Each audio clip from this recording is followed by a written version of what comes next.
semua produk dari luar ditanam di sini, di tanah yang berbeda. Apa yang terjadi? Kultur aslinya menjadi hilang. Ya tak? Lalu mohon maaf, orang beragama A ditandai dengan atribut ini, cara berperilaku dan berpakaian gini, ini gini, ini gini. Lalu lah kita di mana? Apakah kita tidak punya gitu loh? Dan itu yang menimbulkan waktu itu saya gini, iya ya, saya orang Jawa kok tidak memahami Jawa. Bumi gonjang ganjing langit kelop-kelop ngalir, gunungan seperti ini, ini saya ambil dari sana besar gitu, terus saya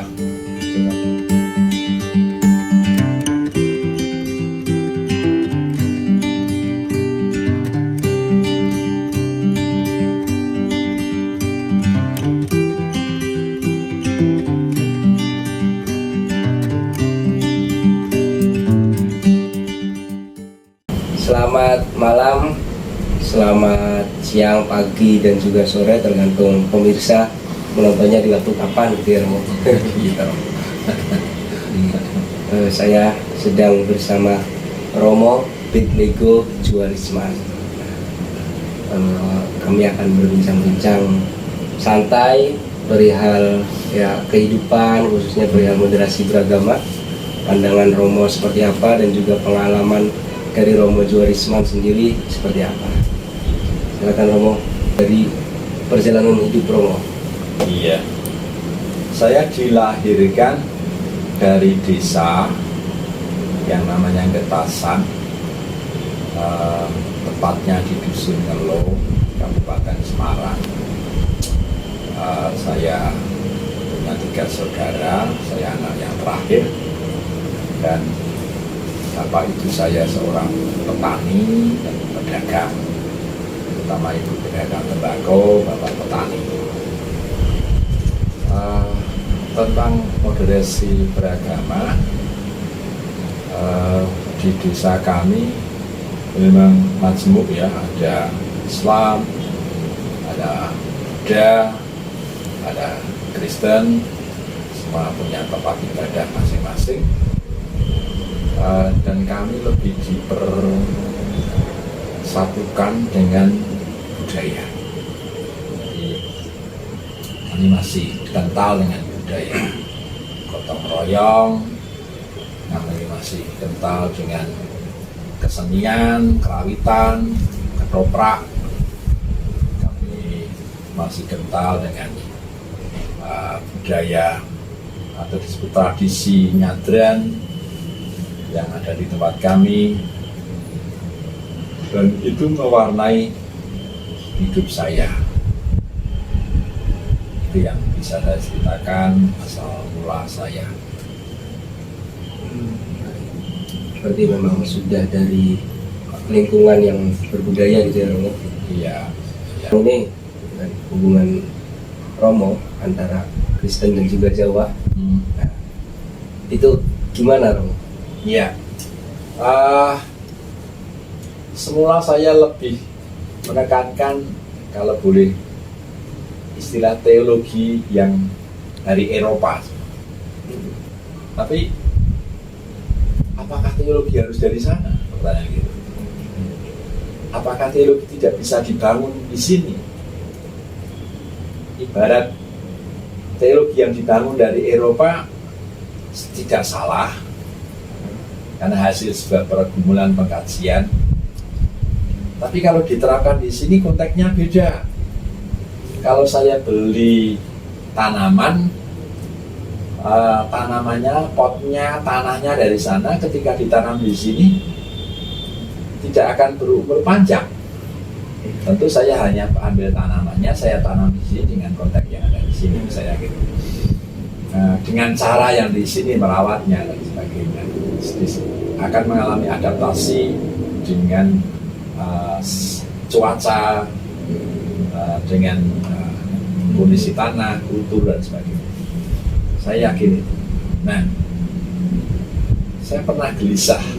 Nah ini gelisahnya gini. saya beriman kepada melalui Tuhannya agama saya, kalau orang bilang. Nah, apakah saya tidak bisa beriman dengan Tuhan saya, dengan budaya saya dan cara saya? Bayangkan Mas, kalau semua agama mengambil dari semua yang asli dari Indonesia kan tidak ada. Yang ada itu banyak pada kejawen dan sebagainya. Semua produk dari luar ditanam di sini, di tanah yang berbeda. Apa yang terjadi? Kultur aslinya menjadi hilang. Ya tak? Lalu mohon maaf, orang beragama A ditandai dengan atribut ini, cara berperilaku dan berpakaian gini, ini gini, ini gini.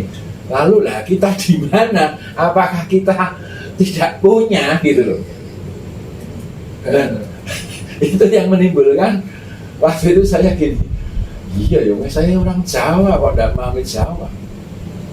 Begitu di Eropa itu begitu istilahnya kagum atau hanya sekedar mengapresiasi saya tidak tahu. Yang jelas setelah saya coba terangkan Jawa, lalu banyak orang bertanya. Nah, bagaimana kita tetap berwawasan internasional, bertindak lokal? Karena lokal itu identity, ya identitas. Supaya kita orang Jawa jelas Jawanya, ya kan?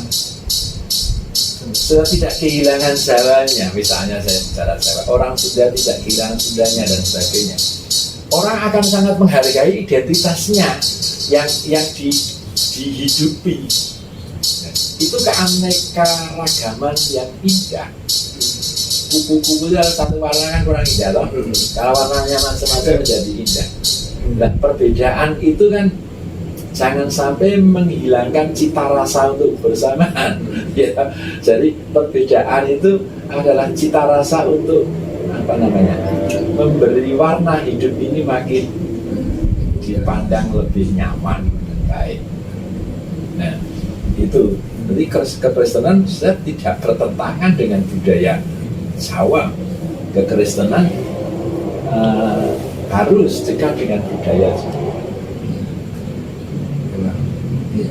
Ya banyak juga cendekiawan dari tokoh agama gitu yang mengatakan, misal kalau dari Islam, dari Gus Dur mengatakan jangan bawa yang dari Arab ke Indonesia, kayak misal anak berubah, saya berubah menjadi anak, terus antum berubah menjadi kamu, ente. Ya, nah, seperti itu. Kalau untuk pandangan dari Romo mengenai beragama, ya beragama itu kan ya persoalan privasi diri. Indonesia dengan agama resmi yang sudah ditetapkan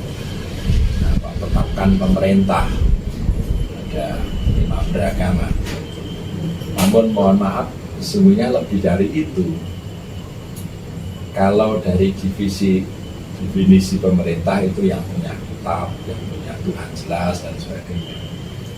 Jadi ada orang-orang yang menganggap bahwa aku juga beragama dengan aliranku gitu. Bisa disebut dengan aliran, kepercayaan dan sebagainya.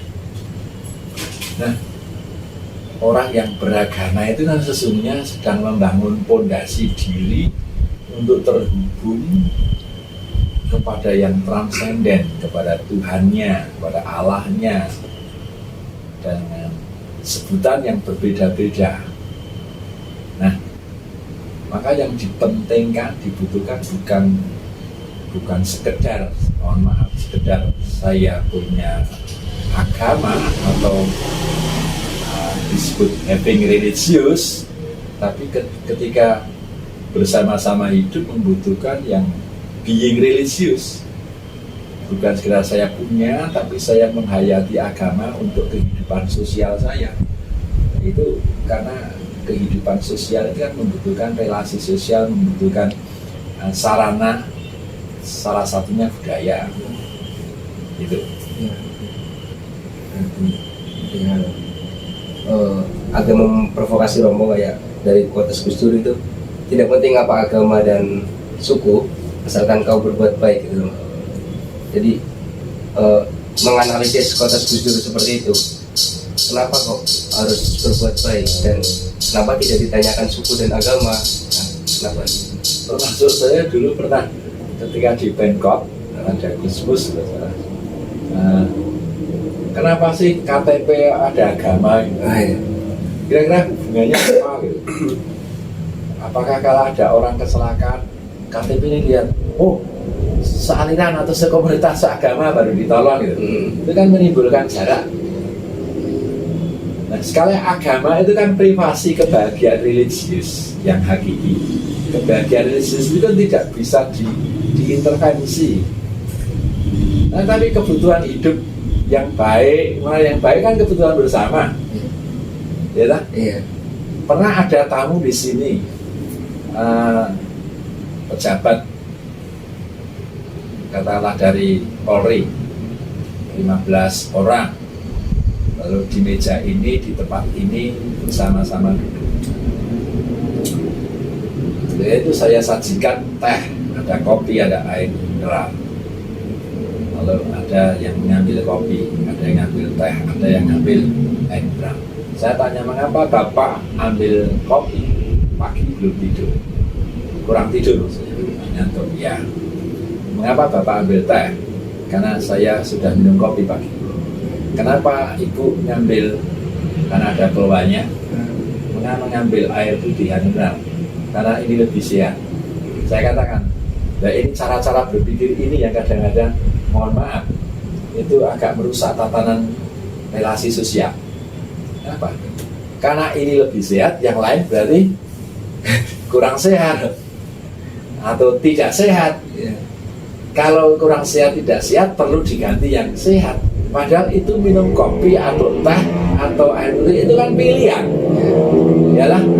Dan saya yakin ketika minum kopi, kopinya tidak akan pernah bertanya agamamu apa, pangkatmu apa, jabatanmu apa, enggak, kopi ya kopi, teh ya teh. Dan terserah minuman termasuk makanan disediakan oleh istri saya, mau ada tamu kok, ya terserah yang menyediakan tuh. Anda saya sediakan kopi, Anda ada sediakan snack kecil, kan terserah saya mau adanya itu. Ya kan? Jadi ya nikmati, terima apa saja, termasuk keberagaman Indonesia. Nah, terserah Tuhan toh. Tuhan ada suku Jawa, Batak, Sunda, terserah atau ada agama Islam, Kristen, Hindu, Buddha, itu kan realitas. Kita kan hanya menghargai bagaimana kita berbuat baik. Nilai-nilai yang baik itu yang dibutuhkan semua orang.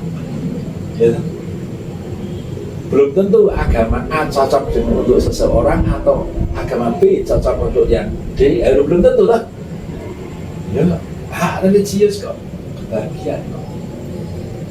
Jadi kalau kita hidup seperti ini kan tidak butuh agamamu apa. Kalau kita minum kopi saat ini tidak butuh ini kopinya dari mana, yang buat siapa, begitu. Lalu lama-lama kopi punya agama, gelas punya agama. Waduh, bayo stres semua orang hari ini. Udah diminum rokok. Kalau kita tanya agamamu apa, kayaknya kayak kurang sopan gitu ya. Agamamu apa? Berasal dari mana? Kan lebih cocok gitu. Agamamu apa? Lo kira-kira pentingnya apa gitu? Apa supaya kalau agamaku sama itu menjadi in group gitu. Kalau di luar itu out group, ada jarak, ada sekat gitu. Menurut saya hal-hal seperti itu. Memang ada in group, out group, tapi jangan menjadikan kita untuk relasi itu terhalang lah. Kita bersama-sama, ya udara ini kita nikmati bersama, kita hidup bersama. Nggak usah, kamu nggak punya hak karena agamamu ini harus menghirup udara yang seperti ini. Kamu nggak jadi gila gitu. Ya. Apalagi pakai politik identitas gitu. Indonesia itu kan semua warga Indonesia punya hak yang sama. Tapi realitasnya apakah seperti itu? Ya, silakan diri sendiri. Ya. Silakan diri sendiri. Ya. Kalau sekalipun itu kurang begitu baik seandainya, asal itu satu komunitas kita pilih. Padahal ada yang lebih baik misalnya. Persoalan golongan, mungkin persoalan agama. Aduh, ya, itu realitas yang kan sudah. Nah, cara untuk mendewasakan itu dalam beragama. Ya oke, kita memang ketika dalam bersosial itu tidak akan ditanya apa agamamu, tapi kan agama sebagai apa ya, sebagai dasar kita untuk bersosial juga. Nah, apa kira-kira? Hayati agamamu, cintai yang ada di situ, lakukan yang ada di setiap agama, tapi yang keluar adalah substansinya, kebersamaannya. Jadi kamu boleh punya agama, boleh punya dogma, boleh punya ayat, boleh punya dalil, ya. Tapi yang keluar nanti dalam tatanan kan, mohon maaf, tidak butuh dalil. Yang ini bagaimana aku menghargai kamu, mengasihi kamu, aku menolong kamu, atau saling menolong, itu yang dibutuhkan toh. Masa mau menolong orang lihat dalilnya apa ya, lalu dia kira seagama dengan saya ya, dan gitu piye. Lihat KTP-nya dulu, mana KTP-mu itu baru ditolong gitu. Ya hati manusiawinya yang dikedepankan. Dalam manusia itu diciptakan menurut saya ada nurani, nilai-nilai kemanusiaan. Saya senang dengan misalnya Kiai Non Najib, ya kan? Cak Nun itu bilang bahwa yuk ngaji dadi menungso sih. Jadi kita jadi manusia, dunungi menungso, tujuan menungso, ngopo menungso dititake, dan kira-kira seperti itu. Ngaji dalam diri dulu. Mohon maaf kalau tidak salah, saya menangkap seperti itu. Nah dari itu ada nilai, karena di dalam diri manusia mesti ada nilai ilahi. Manusia itu kan spiritual, lalu masuk dalam tubuh manusia dengan badan manusia. Roh itu kan ada, lalu jadi diriku, dirimu, dan diri-diri orang lain gitu. Dalam proses yang spiritual dalam tubuh manusia itulah ada yang harus diharmonikan antara pikiran, antara ucapan, tindakan yang keluar dari hati. Kalau orang Jawa katanya panselnya itu di mana itu yang memimpin. Itu kan masuk budaya. Jawa sendiri memang ada sedulur papat lima pansel.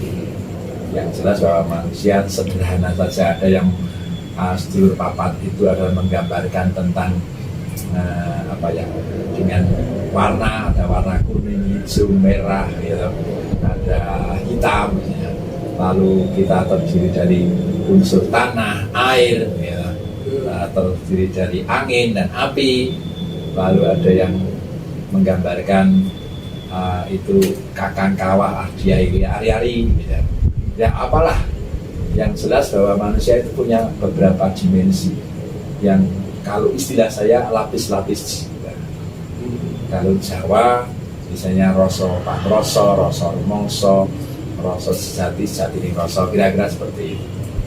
Jadi bagaimana nanti dalam diri manusia kembali pada kitahnya untuk seturut dengan pansel yang ilahi yang di dalam rasa itu lebih banyak pada penekanan di hal yang batinnya, yang batin, yang di sana manusia bisa menangkap mana itu suara yang suci dan tidak, kira-kira. Dan itu perlu latihan, saya itu diskusi lanjut, menentukan gerak kita, mengharmonikan kita. Ini dipengaruhi yang paling dalam Tadi perihal pendewasaan itu kan dimulai dari diri kita ya, dimulai dari diri kita perihal beragama dan juga bersosialisasi seperti apa. Nah, cara agar tidak fanatis, dan sering wah ini enggak gitu, gimana gitu. Cara yang apa ya, yang konkret gitu. Sederhana. Kita semua manusia butuh air enggak? Betul. Semua manusia butuh tanah untuk kita berpijak tidak? Ya. Karena kalau lagu butuh langit untuk berteduh ya. Butuh siang dan malam enggak? Ya, betul. Ya, semua butuh. Itu tanpa pandang agama. Ketika matahari menyinari itu tidak menyinari yang A atau B, kan semua disinari. Yang mau disinari, kecuali sembunyi gitu. Artinya bahwa itu kemahakuasaan. Nah, dan itu kebutuhan kita. Lah kalau kita berpandangan mohon maaf hanya kelompokku yang menjadi fanatik, nah hidup ini kan jadi sempit. Ini misalnya contohlah kita berbeda, kita kan saling butuhkan. Nah, minuman itu ya kita minum yang bersama dari sumber yang sama, ya misalnya udara itu dari sumber yang sama, gitu. Nah, fanatik boleh, fanatik kamu punya baju alma mater ini simbol ya, karena ini memang harus dipakai misalnya untuk formalitasnya. Ini dianggap paling baik menurut dirimu ya boleh kelompok.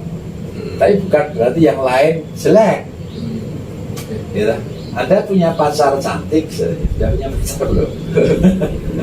Ya ada. Kita punya pacar, pacarku cantik.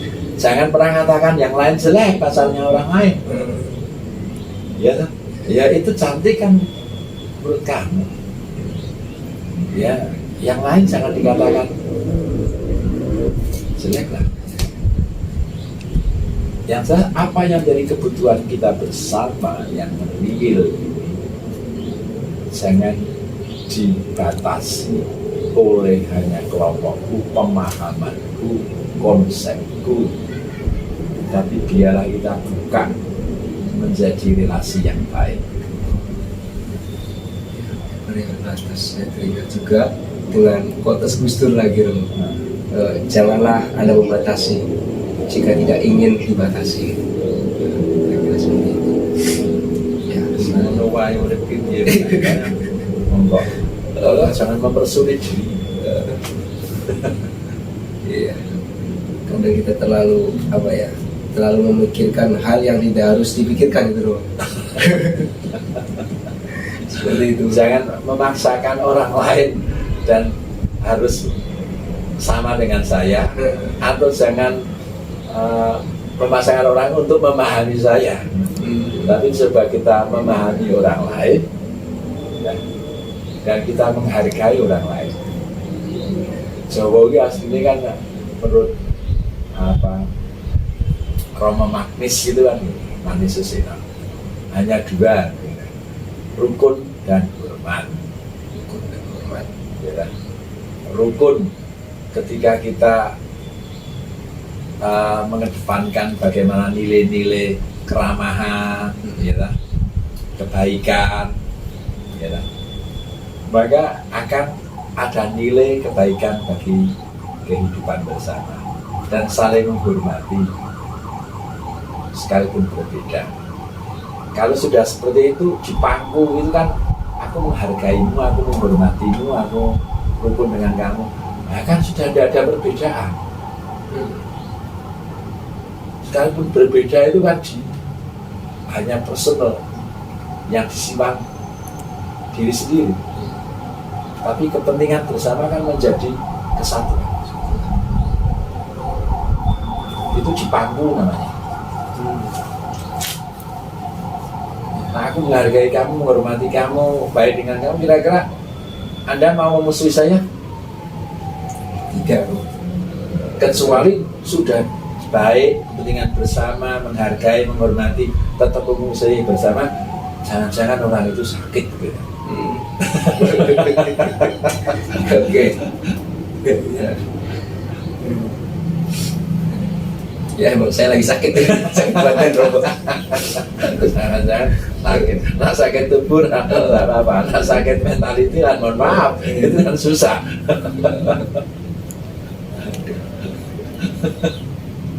Tapi ada nggak sih Romo yang sakit dan perihal kayak gitu?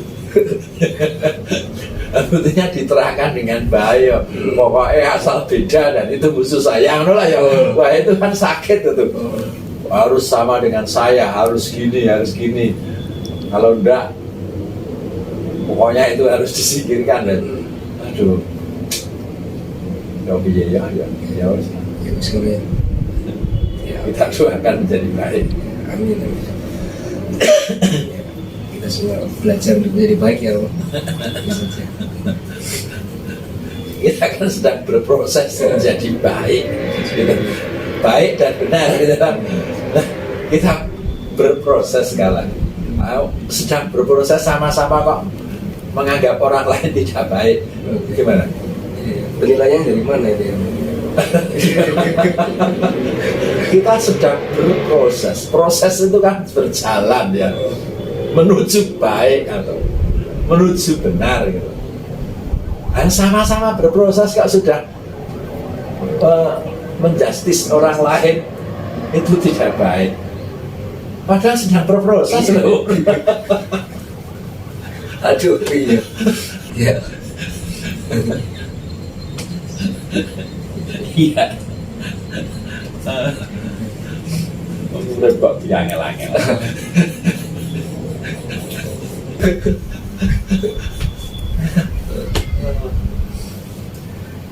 Sama-sama belajar baik. Cuman jalanmu lewat sana, jalanku lewat sini, kan sama-sama sedang berjalan, berproses. Oh sana sesat, sana tidak. Ya belum tahu ini ujungnya di mana juga belum tahu semua. Memang ada doktrin pengajaran ini kan dia berproses. Nah, jangan-jangan sedang kita berproses ke Seleo udah bisa sampai ke sana. Oke, selain apa ini? Ke Seleo pikiran dan hatinya. Baik. Momen yang paling berkesan dalam hidup Romo selama ini apa? Ya kaitan dengan budaya. 2008 saya ingat saya diundang di Jerman, ada sebuah acara, kalau tidak salah waktu itu sekitar 30 negara, untuk coba mempresentasikan tentang nilai-nilai budaya melalui keseniannya.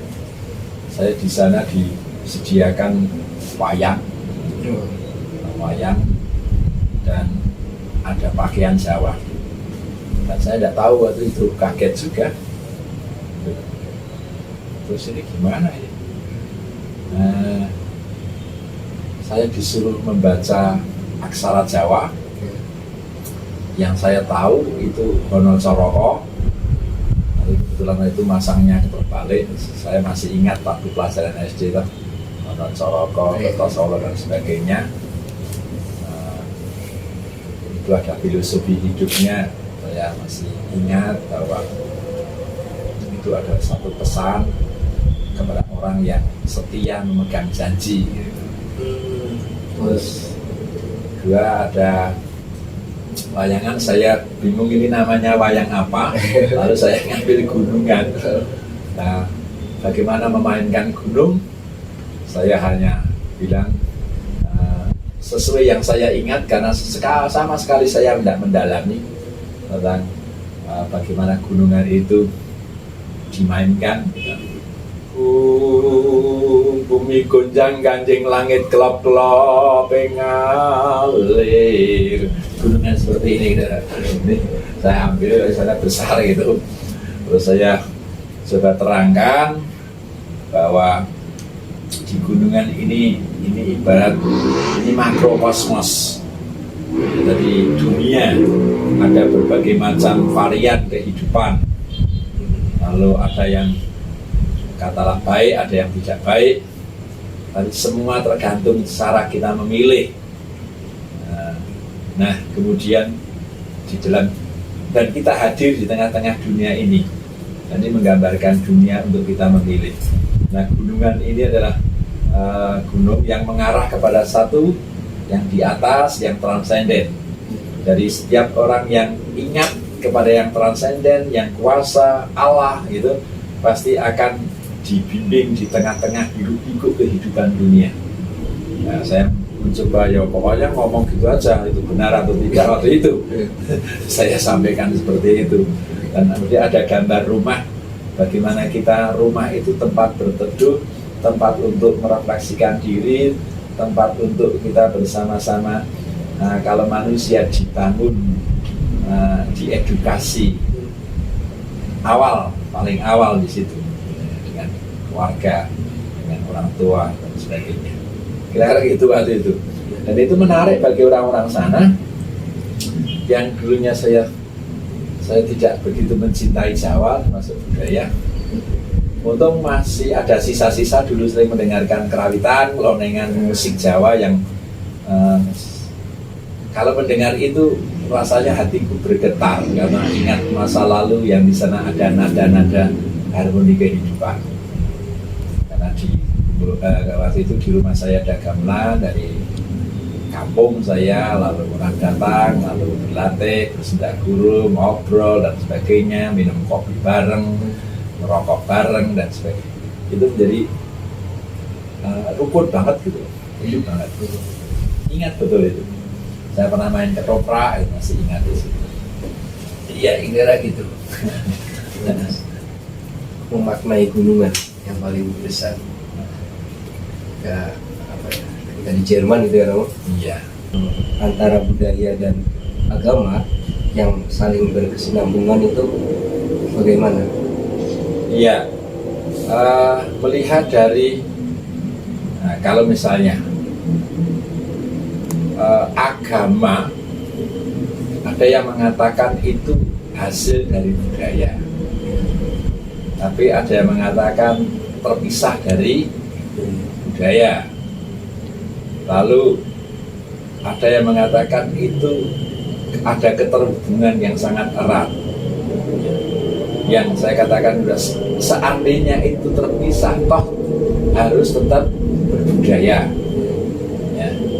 Karena agama itu kan tentu kelompok-kelompok atau sekelumpulan orang yang percaya pada satu aliran atau mazhab atau apalah, makanya mesti ada komunitasnya. Nah, dan itu kan hanya komunitasnya, tapi komunitas itu harus dibangun komunitas dengan komunitas yang lain melalui relasi sosial, salah satunya budaya. Kalau yang budaya itu kan apa ya, value yang universal orang bilang. Jadi nilai-nilai yang universal. Dan saya yakin setiap budaya pada dasarnya adalah ingin mengembangkan ide, gagasan-gagasan yang diekspresikan dengan keluhuran. Budaya cara makan, cara hidup bergotong royong, itu kan ada ciri khas, ada identitas, ada keluhuran. Orang Jawa kalau makan lalu berbunyi klutik-klutik gitu kan tidak boleh, harusnya janganlah, harus tenang, jangan berbunyi. Kalau makan tidak ngambil banyak langsung, tapi sedikit demi sedikit, itu budaya ya. Jangan kelihatan rakus kayaknya, harus sedikit-sedikit, itu etika. Terus dan itu mungkin diperlukan bersama di setiap tempatnya di Jawa, karena tempat yang lain mungkin bisa berbeda. Jadi sekali lagi budaya adalah sebuah modernisasi ya, yang moderator atau menghubungkan atau menjadi pengikat kebersamaan. Sebagai pengikat kebersamaan ya, intinya itu. Nah kalau dari aku baca di buku Babat Tanah Jawa itu dalam pengantarnya, kesinambungan budaya itu menghasilkan pada Sri Taman dan Sri Gunung yang megah, terus gagah dan juga indah ya. Nah, itu kenapa Sri Taman dan Sri Gunung kalau dalam Jawa sendiri? Ya, Jawa itu kan, budaya Jawa ingin menghasilkan sebuah tata nilai kehidupan yang berharmoni, yang di sana mengandung pesan-pesan luhur, pesan keteraturan, pesan kesopanan, pesan keberlangsungan hidup yang damai dan sebagainya. Nah, kalau tadi disebut ada taman, ya, itu bagaikan taman untuk kita menciptakan sesuatu dalam kehidupan ini di misalnya budaya Jawa. Dan saya yakin di budaya yang lain, di Sumatera, Sunda, dan sebagainya, pasti ada Dayak. Nah, taman ini untuk dihidupi bersama. Tidak mungkin taman itu akan dihidupi oleh dirinya sendiri, tapi inginnya menjadi taman safari kebersamaan yang menghasilkan nilai-nilai tatanan hidup, norma-norma, dan sebagainya. Budaya.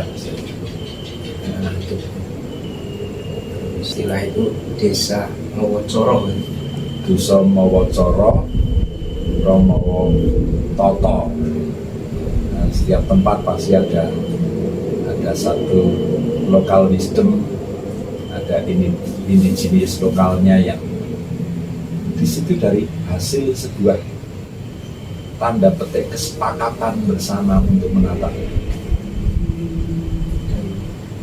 Dari wujud atau implementasi dari Desa Mawocoro itu apa? Ya, kita harus menempatkan diri. Orang Jawa dunung ke awak, aku di mana dan aku siapa, dimulai dari. Nah, aku di mana itu supaya kita mampu untuk adaptasi, untuk kita bisa diterima dengan baik. Itu bagian dari etika, bagian dari kesopanan, bagian dari keramah tamahan, hospitality-nya untuk aku hadir di sana dan mencoba memahami, mendengar supaya kita tidak salah menempatkan diri, agar tidak salah menempatkan diri. Kalau apa ya, seputar kebudayaan itu yang paling menarik apa? Bagi saya yang sangat menarik dari sebuah budaya, satu karena budaya itu adalah hasil karya yang keluar dari nilai-nilai budi pekerti. Nah, nilai-nilai budi pekerti itu pasti dibutuhkan bagi setiap orang. Nah, bentuknya memang berbeda-beda terhadap budaya itu, tapi nilai dorongannya itu. Dan untuk menjadikan kehidupan makin harmonis, makin damai, makin tertata dengan baik. Paling menarik itu dari sisi budaya adalah keharmonisannya itu ya, agar tatanan hidup yang lebih apa ya, emosionalnya kena kayaknya kalau misal dari segi budaya itu. Ya, budaya itu kan merambah dari semua lini dan dari kebutuhan hidup semua manusia toh. Dan budaya itu sebuah ekspresi yang keluar dari dalam, dari nilai-nilai hidup orang, lalu dikumpulkan bersama, lalu ada kesepakatan kita buat lebih baik seperti apa. Dan manusia butuh ekspresi, yang merambah pada semua tatanan kehidupan. Itu tadi hubungan antara manusia dengan manusia, Romo. Nah, hubungan antara manusia dengan makhluk hidup yang lain, itu bagaimana? Ya.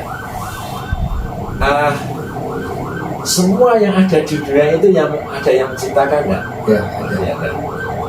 Dan semua yang ada di dunia itu bermacam-macam kan? Ya. Oh, manusia saja bermacam-macam. Dan manusia itu kan terbatas cara mengamati, cara memandang. Yang namanya makrokosmos itu tak terbatas ya. Yang tak terbatas. Termasuk angin kita bisa merasakan, apakah bisa melihat? Tidak bisa melihat, Ya, merasakan. hanya merasakan. Batinnya orang itu melihat orangnya, tapi melihat batinnya kan ya susah. Lah kira-kira ada ciptaan yang tak nampak atau tidak? Bagi orang Jawa, saya mulai dari pemahaman budaya Jawa, ada. Nah, dikatakan tadi, misalnya tadi, sedulur papat lima pancar tadi, kan tidak bisa kita kita lihat semua salah nyata. Tapi itu menjadi pemahaman Jawa itu ada, gitu. Itu ada. Nah, saya kembali ke sini. Semua yang diciptakan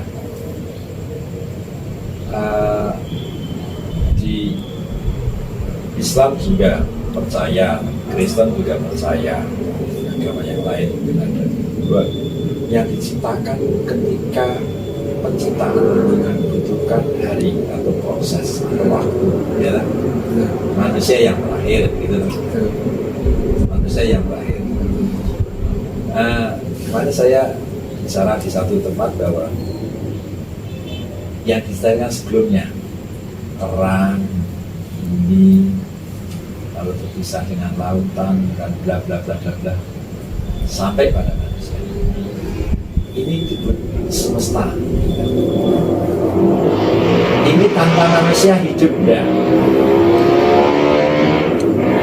Lingkungan alam ini tanpa manusia hidup enggak?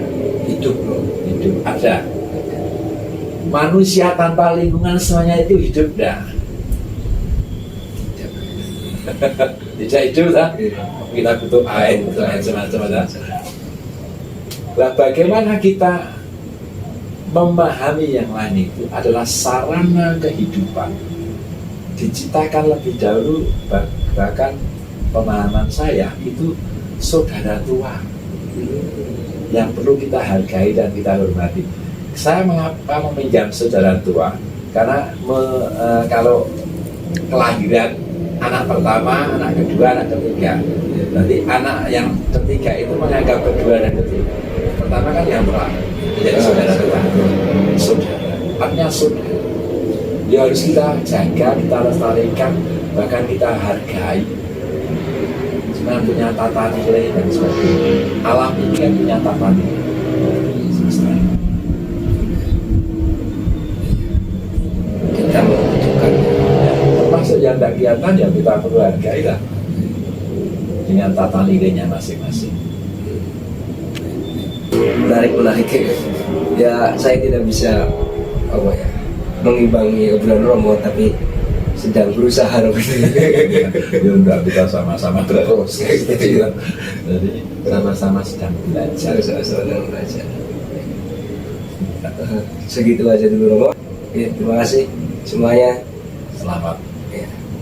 menghayati semua tatanan kehidupan. Dan biarlah aku berjumpa dengan aku-aku yang lain, supaya kita memiliki kekayaan tentang aku, yang aku tidak pernah bisa hidup sendiri tanpa aku-aku yang lain, dan bersatu kepada aku yang paling tinggi dan besar dan suci. Dan di sanalah sumber aku-aku yang kecil. Dan biarlah kita melebur pada yang besar itu, Sang Kalik yang penuh dengan kelembutan dan kesucian. Terima kasih banyak. Terima kasih juga kepada Romo atas semua suwun. Sama-sama. Semoga bermanfaat ya bagi teman-teman. Ya. memberkahi semuanya. See you, bye. Oke.